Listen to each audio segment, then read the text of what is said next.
নমস্কার বন্ধুরা, আমাদের চ্যানেলে আপনাদের আবারও স্বাগত জানাই। আশা করি আপনারা সকলেই ভালো আছেন। তাহলে শুরু করছি আজকের বিষয়।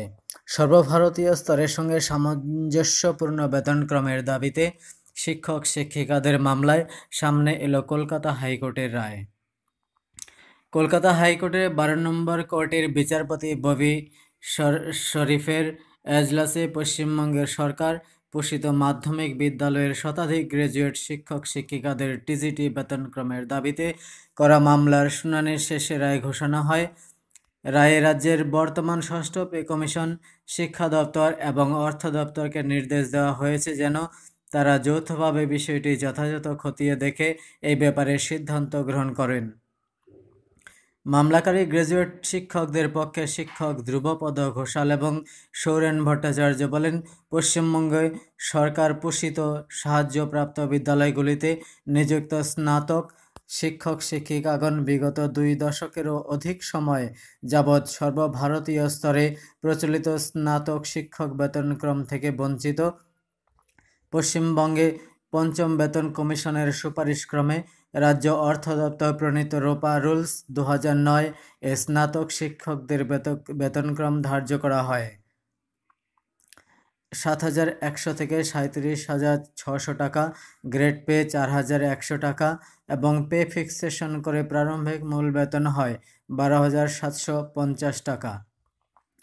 অন্যদিকে স্নাতকোত্তর শিক্ষকদের বেতনক্রম ধার্য করা হয় 9,000 থেকে 40,500 টাকা, গ্রেড পে 4,800 টাকা এবং পে ফিক্সেশন করে প্রারম্ভিক মূল বেতন হয় 15,960 টাকা।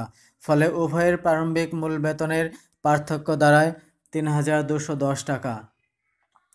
ওই একই সময়কালে সর্বভারতীয় স্তরে স্নাতক এবং স্নাতকোত্তর শিক্ষকদের অভিন্ন বেতন কাঠামো দেওয়া হয় 9,300 থেকে 34,800 টাকা এবং স্নাতকোত্তর শিক্ষকদের গ্রেড পে হয় 4,800 টাকা। স্নাতক শিক্ষকদের গ্রেড পে হয় 4,600 টাকা।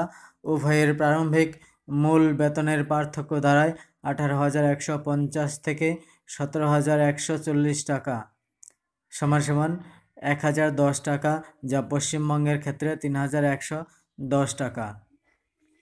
বলা বাহুল্য, ভয়ঙ্কর আর্থিক বঞ্চনার শিকার এই গ্র্যাজুয়েট ক্যাটাগরির শিক্ষকগণ। এক্ষেত্রে লক্ষণীয় যে পশ্চিমবঙ্গের অর্থ দপ্তর স্নাতকোত্তর শিক্ষকদের ক্ষেত্রে সর্বভারতীয় স্তরের সঙ্গে সামঞ্জস্য বা সাযুজ্য রেখে বেতন কাঠামো ও গ্রেড পে ধার্য করেছেন, কিন্তু দুর্ভাগ্যজনকভাবে পশ্চিমবঙ্গের স্নাতক শিক্ষকদের ক্ষেত্রে বৈষম্যমূলক ভাবে নিম্নতর বেতনক্রম এবং গ্রেড পে দেওয়া হচ্ছে। প্রসঙ্গত উল্লেখ্য, সর্বভারতীয় স্তরের সঙ্গে সাযুজ্য রেখে পশ্চিমবঙ্গের রোপা রুলস 2009 এ স্নাতক শিক্ষকদের প্রারম্ভিক মূল বেতন হওয়া উচিত ছিল 5,500 গুণ 1.86 সমান 10,230 প্লাস 4600 সমান 14,830 টাকা। শিক্ষক প্রতাপ মণ্ডল, সতীশচন্দ্র মাহাতো, পবিত্র কুমার গাঙ্গুলি, স্বপন মণ্ডল, অভিজিৎ দাস, কিশোরবাবু প্রমুখ বলেন, পশ্চিমবঙ্গের সরকারি বিদ্যালয়গুলিতে কর্মরত স্নাতক শিক্ষকদের সমগ্র কর্মজীবনে 3 বার 8, 16 এবং 25 বছরে ক্যারিয়ার অ্যাডভান্সমেন্টের সুবিধা প্রদানের মাধ্যমে উচ্চতর বেতনক্রমে উন্নীত করা হয়। আর সরকার পোষিত সাহায্যপ্রাপ্ত বিদ্যালয়গুলিতে কর্মরত স্নাতক শিক্ষকদের ওই সুবিধা সমগ্র কর্মজীবনে মাত্র একবার 18 বছরে দেওয়া হয়, যার ফলে সরকার পোষিত বা সাহায্যপ্রাপ্ত বিদ্যালয়ের স্নাতক শিক্ষক শিক্ষিকা বৃন্দ আর্থিকভাবে ক্ষতিগ্রস্ত হচ্ছেন। তাদের আরও বক্তব্য, শুধু তাই নয়, 2001 থেকে 2013 সাল পর্যন্ত রাজ্য সরকার এনসিটি আইন অমান্য করে অনার্স গ্র্যাজুয়েটদের উচ্চ মাধ্যমিক স্তরে নিয়োগ করে এবং উচ্চ পে স্কেল প্রদান করে, যদিও তাদের মাধ্যমিক স্তরে নিযুক্ত হওয়ার কথা। তাই শিক্ষকরা আদালতে যেতে বাধ্য হচ্ছেন। আদালতের উপর আমাদের পূর্ণ আস্থা আছে। আজকের রায়ের ভিত্তিতে পে কমিশন, রাজ্য অর্থ ও শিক্ষা দপ্তরের যৌথ উদ্যোগে আমাদের বঞ্চনার মুক্তি হবে বলে আশা করছি।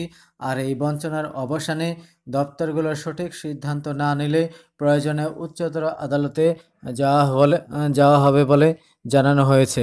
বন্ধুরা, আমার চ্যানেলকে যদি ভালো লেগে থাকে তাহলে সাবস্ক্রাইব করুন। সাবস্ক্রাইব বাটনের পাশে থাকা বেল আইকনটিকে ক্লিক করুন, যাতে পরবর্তী ভিডিও আপনাদের কাছে খুব সহজেই পৌঁছে যায়। আমার এই ভিডিও যদি ভালো লাগে তাহলে লাইক করুন, শেয়ার করে বন্ধুদেরও দেখার সুযোগ করে দিন।